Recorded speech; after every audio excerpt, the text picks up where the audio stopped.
The police suddenly said, "We've quickly taken a child found in the car to the hospital. You're under arrest." I was shocked when they showed up at my house and couldn't believe what they were saying. "What? I don't have a child," I replied, confused. The officer looked confused too. They said they found the car's owner through the license plate and it was registered in my name. Could this be true? I had a feeling, so I rushed to the hospital where the child was taken. There, I saw a boy about 5 years old lying on an emergency bed. His face was red and rough, but my heart raced when I saw his familiar face. From that moment, my life changed completely with this child at the center. I am Emily, a 33-year-old who works from home. I started dating my husband, Michael, when we were in college together in the same club, and we got married after graduation. We've been married for 10 years but couldn't have children. We even tried fertility treatments, but I found out I had a condition that made it hard to conceive. Michael, being kind-hearted, told me, "It's okay. Let's live happily, just the two of us." My in-laws are nice, and since my brother-in-law already had a child, they never pressured me. But I felt bad for my parents, who were hoping for grandchildren. I live near them and visit often. If only my brother John had a child. I have a younger brother, John, who is 7 years younger than me. Maybe because he was the youngest, he started hanging out with bad influences in middle school. He says it's because our parents compared him to me, the smarter and more accomplished older sister. But from my perspective, our parents treated us equally. Still, John rebelled and caused a lot of trouble. At 20, he said he was cutting ties with the family and left home, disappearing without a trace. I haven't seen him since then. Sometimes I look through old photo albums and remember the days when John, as a toddler, would follow me around, calling me sis. One day, while I was working from home, my doorbell rang nonstop. I panicked and checked the camera, seeing the police at my door. They suddenly announced, "We've transported a child found in a car. You're under arrest." I was shocked and speechless. "What? I don't have a child," I said. The officer looked just as confused. I had so many questions. The police explained that a passerby had noticed a car abandoned on the road with a limp child inside and reported it. The child was taken by ambulance to the emergency room. When I asked where the car was, they said it was in front of my parents' house. Unfortunately, my parents were away on a trip. The police identified the car's owner from the license plate. While the car was registered in my name, the person using it was my younger brother, John. I used to lend my car to John when he got his license, and he took it when he left home. Since then, the car has been left in front of my parents' house only when it needed inspection and maintenance. Despite scolding him, my parents felt sorry for John and took care of the car, thinking he might need it. But who was the child left behind in the car? Hurrying to the hospital, I approached the bed in the emergency room and saw just the top of a small head peeking out from a blanket. The curly, wavy hair instantly reminded me of someone. My heart raced as a childhood memory of John flashed before my eyes. Getting closer, I saw the face of a boy around 4 to 5 years old who looked strikingly like John. Could it be?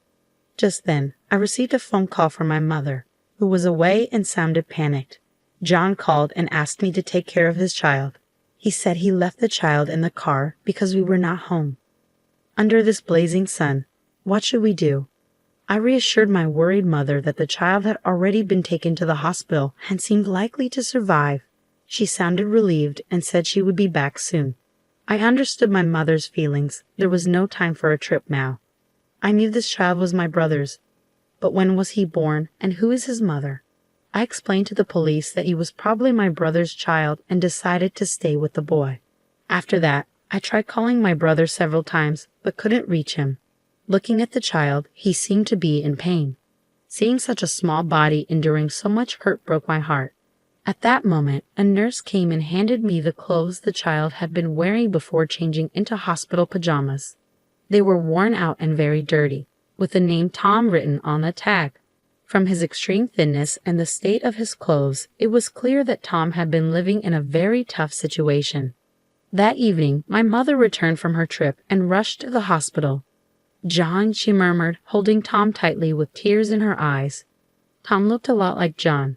By the next day, Tom's condition had improved, but he seemed very scared. I gently asked him, trying not to scare him, "How old are you, Tom?" "I'm 5 years old," he replied, holding out one hand and counting his fingers. "Wow, you speak so clearly." I praised him and stroked his head. and he smiled for the first time. Still, Tom seemed thin, pale, and small.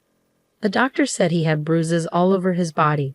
I convinced the police to let us take care of Tom until we could reach John, and somehow managed to avoid filing an official report. 3 days later, Tom was ready to leave the hospital.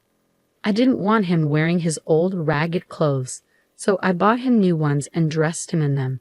He looked even smarter and cuter in his fresh outfit. As we were leaving the hospital, I finally managed to get through to John on the phone, but there was a lot of noise on the other end. How could you leave him in the car under the blazing sun? He ended up in the hospital, I shouted in frustration. He survived, didn't he? So it's fine, John replied casually. He had bruises all over his body. Did you do this? I demanded. Thomas is clumsy.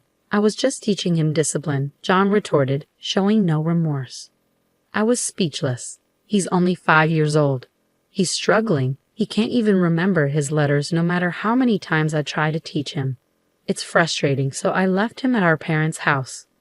I was shocked by my brother's harsh words about his own son. Considering it might be best for Tom not to be with such a parent, I was even more appalled when John added, "I'm in the middle of a casino jackpot right now," and abruptly hung up the phone. Seeing Tom, who looked visibly worried, begin to silently shed tears, I gently said, "It's going to be okay," and comforted him by stroking his head.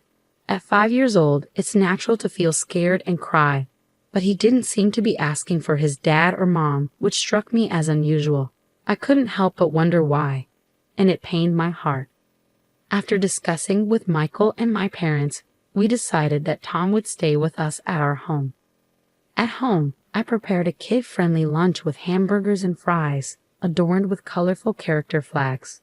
When I set the plate in front of Tom, his eyes lit up. "I've never seen food like this before. Can I really eat it?" he asked. "Of course, Tom. I made it just for you," I assured him. I loved watching him eat, with ketchup all over his mouth and a big, crunchy smile. In the evening, Tom had a blast playing in the bath with Michael, laughing and having a great time. At bedtime, I'd read him picture books while lying next to him.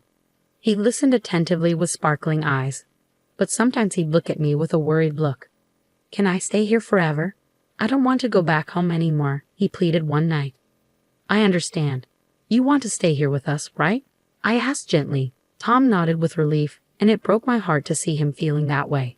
As the days passed, he grew even closer to me and Michael. He'd offer to help fold laundry or try to carry my shopping bags with his little body when we went out. Living together, I discovered what a kind and wonderful child Tom was. Michael and I grew very attached to him, and we began discussing the possibility of adopting him, especially if John and his partner weren't planning to raise him.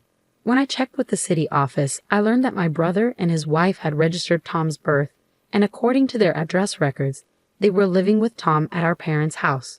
We started the process of consulting with family court about adoption. About a month after Tom came to live with us, John and a young woman came to visit. "Hey, thanks for taking care of Tom, lol," John said casually. "I don't want to go back," Tom whispered, quickly hiding behind me. He must have had some frightening experiences. It had been years since I'd seen my brother, and he looked more confrontational than ever, with disheveled clothes. The young woman with him, who introduced herself as Riza, had multiple piercings in her ears and nose and dressed flamboyantly.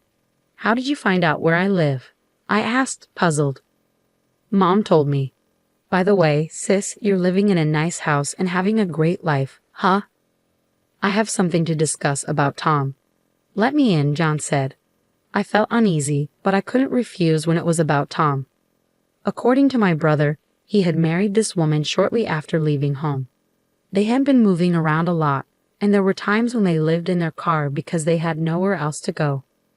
While he looked around my house, my brother suddenly got to the point. "I heard from Mom that you don't have any children, right? You've been married for 10 years with no kids, so maybe you can't have any," he said. "What are you trying to say?" I asked, feeling a sense of foreboding. "We have a great idea. If you want Tom, how about it? But it won't be for free," he said bluntly. I was shocked by John's audacity, trying to sell his own son for money after previously trying to leave him with our parents out of annoyance. I was filled with anger. John, do you realize what you're saying? Tom is not some object to be sold. What?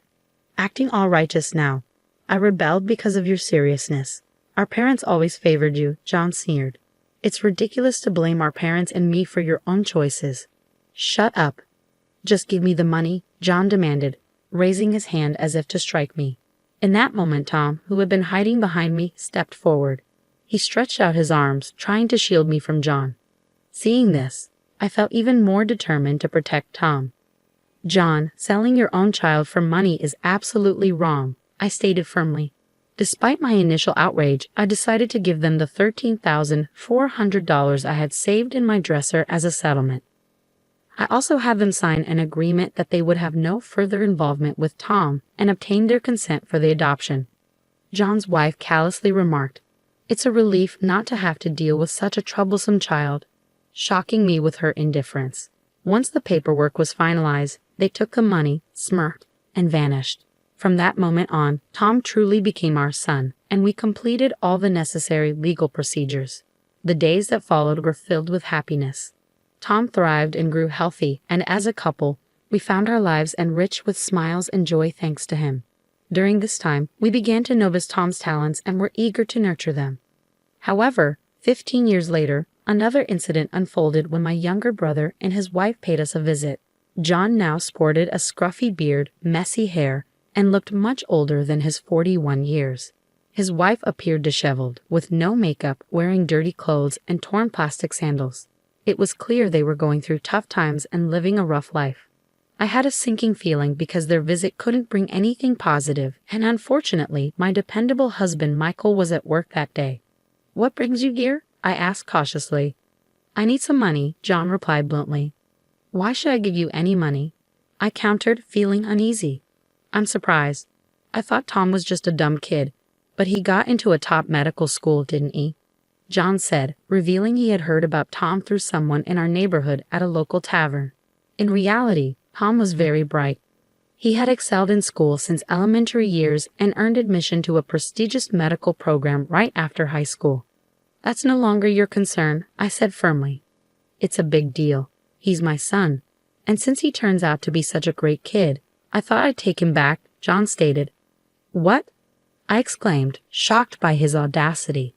"If you don't like it, how about you give me $33,500, John suggested. "Didn't I already give you $13,400 15 years ago?" I countered. "That's a different situation," John insisted. "I can't give you that much money," I firmly refused. John grabbed my collar and threatened me, asking if I wanted to get hurt. It hurt more emotionally than physically, seeing my brother act this way. Just then, someone shouted, "Stop it," and grabbed John's arm. It was Tom, now a strong 20-year-old. Tom easily subdued John, who ended up lying face down on the floor. My brother's wife, seeing Tom all grown up, said warmly, "You've grown so much. I'm your mom. I've wanted to see you." But Tom stood firm, declaring, "My only parents are the mom and dad of this house. I remember the terrible things you did to me when I was just 5. I felt love for the first time when I came here. You are not my parents." Even after Tom's heartfelt words, John and his wife didn't seem ready to give up. So I showed them the agreement we had made 15 years ago. It clearly stated, "We will have no future involvement with the child. If we fail to comply, legal action will be taken.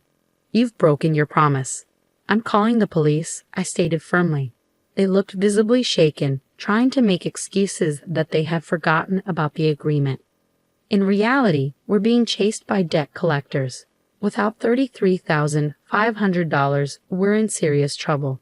Please don't be so heartless. Help me out, sis. You're well off, right?